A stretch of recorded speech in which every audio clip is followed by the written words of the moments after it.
ನಮಸ್ಕಾರ ವೀಕ್ಷಕರೇ. ಕಣ್ಣಿಗೆ ಕಾಣದ ದೈವಕ್ಕಿಂತ ಕಣ್ಣೆದುರೇ ನೆಲೆ ನಿಂತು ಕಾಯುವ ಗುರುರಾಯರ ಪವಾಡ ದೊಡ್ಡದು. ವಿಜ್ಞಾನಕ್ಕೆ ಇದು ಪ್ರಶ್ನೆ ಆಗಿರಬಹುದು, ಆದ್ರೆ ಮಂತ್ರಾಲಯದ ಭಕ್ತರಿಗೆ ಇದು ಪರಮ ಸತ್ಯ. ಬೃಂದಾವನಸ್ಥರಾದ ಮೇಲೂ ಭಕ್ತರ ಕಷ್ಟಕ್ಕೆ ಸ್ಪಂದಿಸುವ ರಾಯರ ಪವಾಡಗಳೇ ಈ ಬಾರಿಯ ವರ್ಧಂತಿಯ ಜೀವಾಳ. ಶ್ರೀ ರಾಘವೇಂದ್ರ ಸ್ವಾಮಿಗಳ ವರ್ಧಂತಿ ಅಂದ್ರೆ ಜನ್ಮದಿನವನ್ನ ಪ್ರತಿ ವರ್ಷ ಫಾಲ್ಗುಣ ಮಾಸದ ಶುಕ್ಲ ಪಕ್ಷದ ಸಪ್ತಮಿಯಂದು ಆಚರಣೆ ಮಾಡಲಾಗುತ್ತೆ. ದೈವತತ್ವ ಪ್ರತಿಪಾದಕರು ರಾಯರು ಭಕ್ತರಿಗೆ ಜ್ಞಾನ, ಭಕ್ತಿ ಮತ್ತು ಕಷ್ಟಗಳ ನಿವಾರಣೆಗೆ ಮಾರ್ಗದರ್ಶನ ನೀಡಿದ ದಿನವಾಗಿ ಅವರ ದಿವ್ಯ ಜನ್ಮವನ್ನ ಸ್ಮರಿಸಲು ಈ ದಿನ ಮಹತ್ವವಾಗಿದೆ. ನಮಗಾಗಿ ಮಂತ್ರಾಲಯದಲ್ಲಿ ಸಶರೀರರಾಗಿ ನೆಲೆಸಿರುವ ಗುರುಗಳಿಗೆ ಭಕ್ತಿಯನ್ನ ಸಮರ್ಪಿಸಲು ಈ ದಿನವನ್ನ ಆಚರಣೆ ಮಾಡ್ತಾ ಇದ್ದೀವಿ. ಈ ದಿನ ರಾಯರನ್ನ ಸ್ಮರಿಸೋದ್ರಿಂದ ಜ್ಞಾನ, ಭಕ್ತಿ ಮತ್ತು ವೈರಾಗ್ಯ ಸಿದ್ಧಿಯಾಗುತ್ತದೆ ಎಂಬುದು ನಂಬಿಕೆ. ಭಕ್ತರಿಗೆ ರಾಯರು ಇದ್ದಾರೆ ಎಂಬ ಅಚಲ ನಂಬಿಕೆ ಹೇಗೆ ಬಂತು ಇಲ್ಲಿ ಕೇಳಿ. ರಾಯರು ಬೃಂದಾವನವನ್ನ ಪ್ರವೇಶಿಸುವ ಮೊದಲು ತಾವು ಒಟ್ಟು 700 ವರ್ಷಗಳ ಕಾಲ ಅದೃಶ್ಯ ರೂಪದಲ್ಲಿ ನೆಲೆಸಿ ಭಕ್ತರ ಕಷ್ಟಗಳನ್ನ ಕೇಳುವುದಾಗಿ ಅಭಯ ನೀಡಿದ್ದಾರೆ. 1671ರಲ್ಲಿ ಮಂತ್ರಾಲಯದಲ್ಲಿ ರಾಯರು ಜೀವಂತವಾಗಿಯೇ ಬೃಂದಾವನವನ್ನ ಪ್ರವೇಶ ಮಾಡಿದ್ರು. ಅವರು ಮೃತಪಟ್ಟ ನಂತರ ಬೃಂದಾವನವನ್ನ ನಿರ್ಮಿಸಲಿಲ್ಲ, ಬದಲಿಗೆ ಅವರೇ ಸ್ವತಃ ಯೋಗ ಸಮಾಧಿಯನ್ನ ಸೇರಿಕೊಂಡ್ರು. ಬೃಂದಾವನವನ್ನ ಪ್ರವೇಶಿಸುವ ಮೊದಲು ಸ್ವತಃ ರಾಯರೇ ನನ್ನನ್ನ ನಂಬಿ ಬಂದ ಭಕ್ತರನ್ನ ಖಂಡಿತವಾಗ್ಲೂ ಅನುಗ್ರಹಿಸ್ತೇನೆ ಎಂದು ವಚನ ನೀಡಿನೇ ಬೃಂದಾವನವನ್ನ ಸೇರಿಕೊಂಡಿದ್ದು. ರಾಯರು ಇಂದಿಗೂ ಮಂತ್ರಾಲಯದ ಬೃಂದಾವನದಲ್ಲಿ ಸೂಕ್ಷ್ಮ ರೂಪದಲ್ಲಿ ಇದ್ದಾರೆ ಮತ್ತು ಭಕ್ತರ ಕಷ್ಟಗಳಿಗೆ ಸ್ಪಂದಿಸುತ್ತಿದ್ದಾರೆ ಎಂಬುದು ಕೋಟ್ಯಾಂತರ ಜನರ ಅಚಲ ನಂಬಿಕೆ. ಬೃಂದಾವನದೊಳಗೆ ಸೇರಿಕೊಂಡಂತಹ ರಾಯರು ಧ್ಯಾನ ಮಾಡ್ತಿದ್ರಂತೆ. ಅವರ ಸೂಚನೆಯಂತೆ ಸುತ್ತಲೂ ಕಲ್ಲುಗಳನ್ನ ಜೋಡಿಸಿ ಬೃಂದಾವನವನ್ನ ನಿರ್ಮಿಸಲಾಯಿತು. ಬೃಂದಾವನದ ಕೊನೆಯ ಕಲ್ಲನ್ನ ಇರಿಸುವವರೆಗೂ ಅವರು ಸ್ತೋತ್ರಗಳನ್ನ ಪಠನೆ ಮಾಡ್ತಿದ್ರು ಎಂದು ಹೇಳಲಾಗುತ್ತೆ. ರಾಯರ ಪರಮ ಶಿಷ್ಯರಾದ ಅಪ್ಪಣ್ಣಾಚಾರ್ಯರು ಶ್ರೀ ರಾಘವೇಂದ್ರ ಸ್ತೋತ್ರವನ್ನ ರಚಿಸುವಾಗ ಮಂತ್ರಾಲಯಕ್ಕೆ ಬಂದಾಗ ಬೃಂದಾವನದ ಒಳಗಿಂದಲೇ ರಾಯರು ಸ್ತೋತ್ರದ ಕೊನೆಯ ಸಾಲನ್ನ ಪೂರೈಸಿಕೊಟ್ಟರು ಎಂಬ ಪವಾಡವು ಈಗಲೂ ಕೂಡ ಸಾಕ್ಷಿಯಾಗಿದೆ.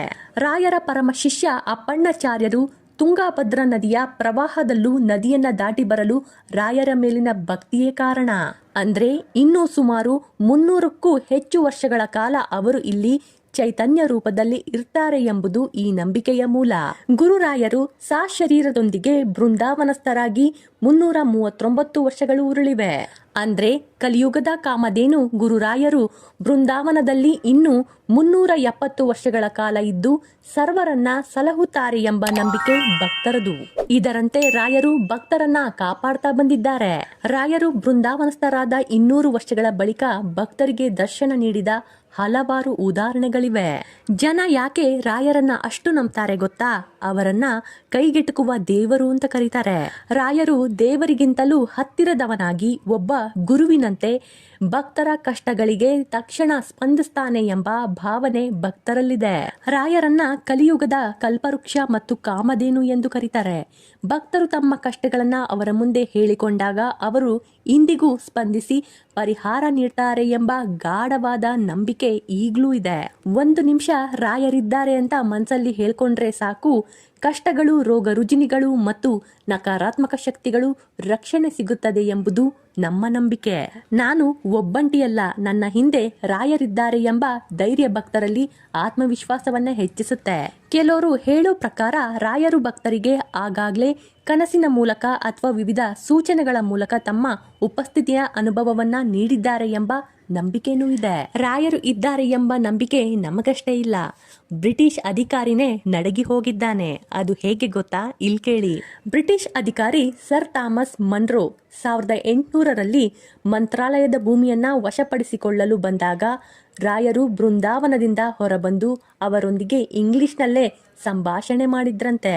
ಈ ದಾಖಲೆ ಮದ್ರಾಸ್ ಗೆಜೆಟಿಯರ್ನಲ್ಲಿ ಇಂದಿಗೂ ಲಭ್ಯವಿದೆ. ರಾಯರು ಥಾಮಸ್ ಅವರಿಗೆ ಮಾತ್ರ ಕಂಡಿದ್ದರು ಮತ್ತು ಅವರೊಂದಿಗೆ ಮಾತ್ರ ಮಾತಾಡಿದ್ದರು. ಈ ಘಟನೆಯ ನಂತರ ಥಾಮಸ್ ಅವರೇ ಸ್ವತಃ ರಾಯರಿಗೆ ಶರಣಾಗಿದ್ದರು. ಥಾಮಸ್ ಅವರ ಮುಂದಿನ ಕಾಲದಲ್ಲಿ 5ನೇ ತಲೆಮಾರಿನ ಕುಟುಂಬದವರು ಮಂತ್ರಾಲಯಕ್ಕೆ ಭೇಟಿ ನೀಡಿ ರಾಯರ ಆಶೀರ್ವಾದ ಪಡೆದಿದ್ದಾರೆ ಎಂದು ಹೇಳಲಾಗುತ್ತೆ.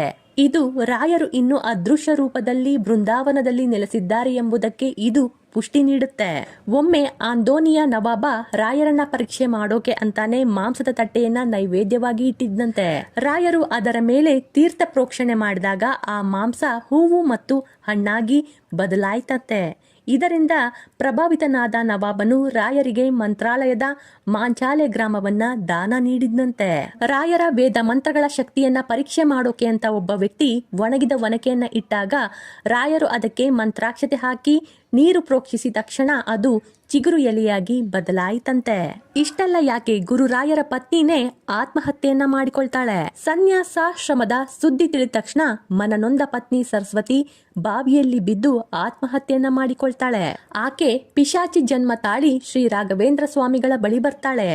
ತಮ್ಮ ಪೂರ್ವಾಶ್ರಮದ ಪತ್ನಿಯನ್ನ ಈ ಅವತಾರದಲ್ಲಿ ನೋಡಿ ತೀರ್ಥವನ್ನ ಆಕೆ ಮೇಲೆ ಪ್ರೋಕ್ಷಿಸಿ ಆಕೆಗೆ ಮೋಕ್ಷ ದೊರೆಯುವಂತೆ ಮಾಡಿಬಿಡ್ತಾರೆ. ರಾಯರ ಬೃಂದಾವನದ ಮಣ್ಣನ್ನ ಅತ್ಯಂತ ಪವಿತ್ರವೆಂದು ಪರಿಗಣಿಸಲಾಗುತ್ತೆ. ಇದು ರೋಗಗಳನ್ನ ಗುಣಪಡಿಸುವ ಮತ್ತು ನೆಗೆಟಿವ್ ಎನರ್ಜಿಯನ್ನ ದೂರ ಮಾಡುವ ಶಕ್ತಿ ಹೊಂದಿದೆ. ಅಂದ್ರೆ ಮಣ್ಣು. ಒಬ್ಬ ವ್ಯಕ್ತಿ ರಾಯರ ಮಣ್ಣನ್ನ ತನ್ನ ಬಳಿ ಇಟ್ಕೊಂಡಾಗ ಒಬ್ಬ ಬ್ರಹ್ಮ ರಾಕ್ಷಸನಿಂದ ತನ್ನನ್ನು ರಕ್ಷಿಸಿಕೊಂಡ ಪ್ರಸಂಗವು ರಾಯರ ಮೃತ್ತಿಗೆಯ ಶಕ್ತಿಗೆ ಸಾಕ್ಷಿಯಾಗಿದೆ. ವೈದ್ಯಕೀಯ ಲೋಕಕ್ಕೆ ಅಸಾಧ್ಯವಾದ ಕಾಯಿಲೆಗಳನ್ನ ಮಂತ್ರಾಲಯದ ಮಣ್ಣಿನ ಸೇವನೆಯಿಂದ ಗುಣವಾಗಿದೆ ಅಂದ್ರೆ ನಂಬ್ತೀರಾ? ರಾಯರು ಸ್ವತಃ ಪೂಜಿಸಿದ ಅಥವಾ ಮಂತ್ರಾಲಯದ ಪವಿತ್ರ ಮಣ್ಣನ್ನ ಮೃತ್ತಿಗೆ ಎಂದು ಕರೆಯಲಾಗುತ್ತೆ. ಮಂತ್ರಾಲಯದ ಹೊರತಾಗಿ ವಿಶ್ವದಾದ್ಯಂತ ಇರುವ ರಾಯರ ಬೃಂದಾವನಗಳಲ್ಲಿ ಮಂತ್ರಾಲಯದಿಂದ ತಂದ ಪವಿತ್ರ ಮೃತ್ತಿಗೆ ಇರುತ್ತೆ. ಅಂದ್ರೆ ಮಣ್ಣು. ಇದನ್ನ ಪೂಜಿಸುವುದು ರಾಯರನ್ನೇ ಪೂಜಿಸಿದಂತೆ ಎಂದು ನಂಬಲಾಗುತ್ತೆ. ರಾಯರ ಭಕ್ತರಿಗೆ ಅವರ ಮಂತ್ರಾಕ್ಷತೆನೇ ಒಂದು ಕವಚ. ಕಠಿಣ ಸಂಕಷ್ಟ ಬಂದಾಗ ಭಕ್ತರು ಮಂತ್ರಾಲಯಕ್ಕೆ ಹೋಗ್ತಾರೆ ಅಥವಾ ಮನೆಯಲ್ಲೇ ರಾಯರ ಸ್ಮರಣೆ ಮಾಡಿ ಸಂಕಲ್ಪ ಮಾಡ್ತಾರೆ. ರೋಗ ನಿವಾರಣೆ, ಉದ್ಯೋಗ ಪ್ರಾಪ್ತಿ ಮತ್ತು ಮಾನಸಿಕ ಶಾಂತಿಗಾಗಿ ರಾಯರನ್ನ ನಂಬಿದವರು ಎಂದು ಅವರು ನಮ್ಮನ್ನ ಕೈ ಬಿಟ್ಟಿಲ್ಲ ಎಂಬುದು ಭೌತಿಕ ಸತ್ಯಕ್ಕಿಂತ ಮಿಗಿಲಾದ ನಂಬಿಕೆ. ಗುರು ರಾಘವೇಂದ್ರರು ಸಾಮಾನ್ಯ ಮನುಷ್ಯ ಖಂಡಿತ ಅಲ್ಲ. ಅವರ ಅವತಾರವಾಗಿದ್ದು ಹೀಗೆ. ಮಂತ್ರಾಲಯದ ಗುರು ರಾಘವೇಂದ್ರ ರಾಯರು ನರಸಿಂಹ ಅವತಾರಕ್ಕೆ ಸಹಕಾರಿಯಾದ ಪ್ರಹ್ಲಾದರು. ಪೂರ್ವದಲ್ಲಿ ಸೃಷ್ಟಿಕರ್ತ ಬ್ರಹ್ಮದೇವನ ದೇವಗಣಗಳಲ್ಲಿ ಶಂಕುಕರ್ಣರಾಗಿದ್ದ ರಾಯರು ಬ್ರಹ್ಮದೇವನ ಶಾಪದಿಂದ ಭಕ್ತ ಪ್ರಹ್ಲಾದರಾಗಿ ಭೂಲೋಕದಲ್ಲಿ ಹುಟ್ಟಿ ಲೋಕ ಕಲ್ಯಾಣದ ಬಳಿಕ ತಮ್ಮ ಮುಂದಿನ ಜನ್ಮದಲ್ಲಿ ವ್ಯಾಸರಾಗಿ ಜನಿಸಿದರು. ವ್ಯಾಸರ ಅವತಾರದ ಬಳಿಕ ಶ್ರೀ ರಾಘವೇಂದ್ರ ತೀರ್ಥ ಯತಿರಾಜರಾಗಿ ಮಂತ್ರಾಲಯದಲ್ಲಿ ನೆಲೆಸಿ ತಮ್ಮ ಬಳಿಗೆ ಬರುವ ಭಕ್ತ ಕೋಟಿಯನ್ನ ಸಂಕಷ್ಟದಿಂದ ಪರಿಹಾರ ನೀಡಿದ್ರು. ಅದಕ್ಕೆ ಭಕ್ತರು ರಾಯರನ್ನ ಪ್ರಹ್ಲಾದ, ವ್ಯಾಸಮುನಿ, ರಾಘವೇಂದ್ರ ಯತಿಗಳು ಎಂದು ಕರೀತಾರೆ. ಕೃತಾಯುಗದಲ್ಲಿ ಭಕ್ತ ಪ್ರಹ್ಲಾದನು ಅಲ್ಲಿ ಯಜ್ಞ ಮಾಡಿದ್ನಂತೆ ಮತ್ತು ತ್ರೇತಾಯುಗದಲ್ಲಿ ಶ್ರೀರಾಮನು ವನವಾಸದ ಸಮಯದಲ್ಲಿ ಈ ಸ್ಥಳದಲ್ಲಿ ವಿಶ್ರಾಂತಿ ಪಡೆದನು ಎಂದು ನಂಬಲಾಗುತ್ತೆ. ಮಂತ್ರಾಲಯ ಶ್ರೀರಾಮಚಂದ್ರ ಉಳಿದುಕೊಂಡಿದ್ದಂತಹ ಪವಿತ್ರ ಭೂಮಿ ಎಂದು ಹೇಳಲಾಗುತ್ತೆ. ಬೃಂದಾವನ ನಿರ್ಮಿಸಲು ಬಳಸಿದಂತಹ ಕಲ್ಲನ್ನ ಶ್ರೀರಾಮನು ತಪಸ್ಸು ಮಾಡಲು ಬಳಸಿದ್ದ ಎಂಬುದು ನಂಬಿಕೆ ಇದೆ. ಬೃಂದಾವನಕ್ಕೆ ಬಳಸಿದ ಶಿಲೆ ಶ್ರೀರಾಮಚಂದ್ರನ ವನವಾಸದ ಸಮಯದಲ್ಲಿ ಕುಳಿತಿದ್ದ ಶಿಲೆ ಎಂದು ಹೇಳಲಾಗುತ್ತೆ. ರಾಯರು ಮಂತ್ರಾಲಯವನ್ನೇ ಅಂದ್ರೆ ಮಾಂಚಾಲೆಯನ್ನೇ ಯಾಕೆ ಆರಿಸಿಕೊಂಡ್ರು ಅಂದ್ರೆ ಆಧ್ಯಾತ್ಮಿಕವಾಗಿ ಈ ಭೂಮಿಯು ಅತ್ಯಂತ ಪವಿತ್ರವಾದದ್ದು.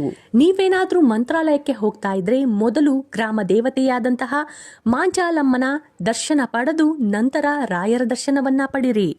ಯಾಕಂದ್ರೆ ರಾಯರು ಕೂಡ ಆಕೆಯ ಪರ್ಮಿಷನ್ ತಗೊಂಡೇ ಅಲ್ಲಿ ಬೃಂದಾವನದಲ್ಲಿ ಸೇರಿಕೊಂಡಿದ್ದು.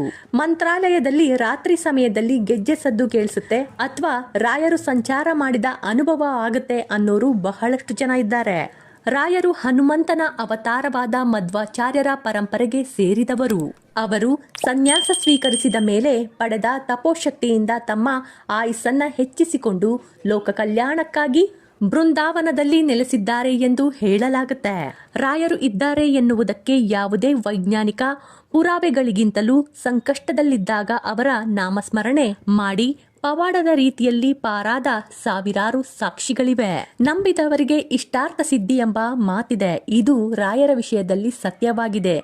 ಇಂದಿಗೂ ಸಾವಿರಾರು ಭಕ್ತರು ತಮಗೆ ರಾಯರ ದರ್ಶನವಾದ ಬಗ್ಗೆ ಮತ್ತು ಅವರು ಸಂಕಷ್ಟದ ಸಮಯದಲ್ಲಿ ಇದ್ದಾಗ ರಾಯರು ಯಾವುದೋ ಒಂದು ರೂಪದಲ್ಲಿ ಬಂದು ಸಹಾಯ ಮಾಡಿದ ಬಗ್ಗೆ ತಮ್ಮ ಅನುಭವವನ್ನ ಹಂಚಿಕೊಳ್ತಾರೆ. ಮಂತ್ರಾಲಯದ ಗುರುರಾಯರ ಮಹಿಮೆ ಬಲು ದೊಡ್ಡದು. ಹೇಳೋಕೆ ಪದಗಳೇ ಸಾಲಲ್ಲ ಅಷ್ಟೇ. ನನ್ನ ವಿಡಿಯೋ ನಿಮಗೆ ಇಷ್ಟ ಆಗಿದ್ರೆ ಲೈಕ್ ಮಾಡಿ, ಶೇರ್ ಮಾಡಿ, ಸಬ್ಸ್ಕ್ರೈಬ್ ಮಾಡೋದನ್ನ ಮಾತ್ರ ಮರಿಲೇಬೇಡಿ. ಧನ್ಯವಾದಗಳು.